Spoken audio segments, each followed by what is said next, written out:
one of the biggest crises in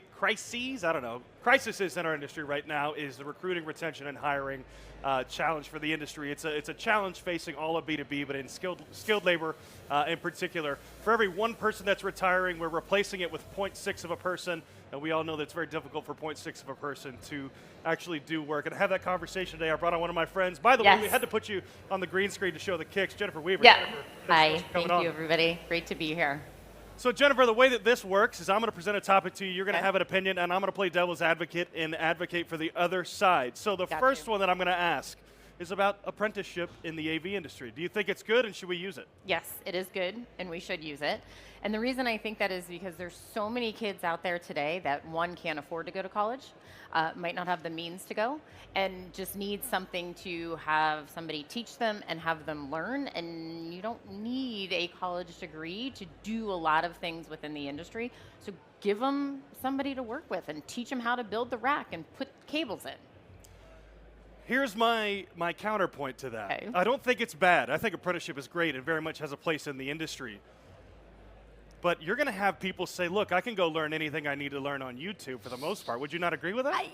I mean, yes, I go to YouTube all the time and learn for things, but I don't think there's certain things on YouTube you can actually learn. You need somebody sitting there with you showing you how to do it. I don't think building a rack can be learned on YouTube. You need to understand all the parts and pieces that go with it, and air filtration and circulation. It's hard for me to disagree with that, so I'm going to pick one maybe that we can argue a little bit more on. Bachelor's degree, necessary or no? No, I don't think it's necessary for every job in the industry. I think if you are going into sales, you don't need a bachelor's degree to go into sales. You need a proven track record of sales, but what does that 4-year degree gonna show you? And again, I go back to the fact that a lot of these kids and the youth that we want to bring into the industry may not have the means, but they're gonna have a list of things that they've already done. Hey, my son wants to be an entrepreneur, so if he decides he doesn't want to go to college, but he's got a track record of making money, I think that's gonna be a great thing for him. So I'm curious. I probably before this moment, if you would have asked me that, I probably would have agreed with you. I think there is still very much a place for the bachelor's degree. Here's why I say that. Okay. For maybe a larger, more well-rounded skill set, particularly when it comes to business skills and entrepreneurship. We're great at technical skills, right? Yes. We can learn that, whether we do apprenticeships, YouTube, whatever, trade schools. Correct. I think there's a lot of value in that larger education to say, look, I've got to know how to project manage things. I've got to know how to start a business. I've got to know that my P&L has to matter, right? That's not all stuff that you could just learn without a certification. And I do agree with that. So that's why I say there's certain areas of the industry I don't think you need to have a bachelor's degree, but you can also learn some of those things on the job if somebody's going to give you the chance. A manager always started out as sales. You don't walk in as a manager.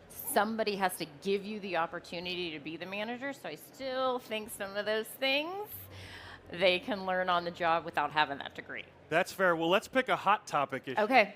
We're at InfoComm. Yes. We know some job transitions are happening here. Are we pro or anti-poaching? Oh, I'm kind of anti-poaching. I think we need to.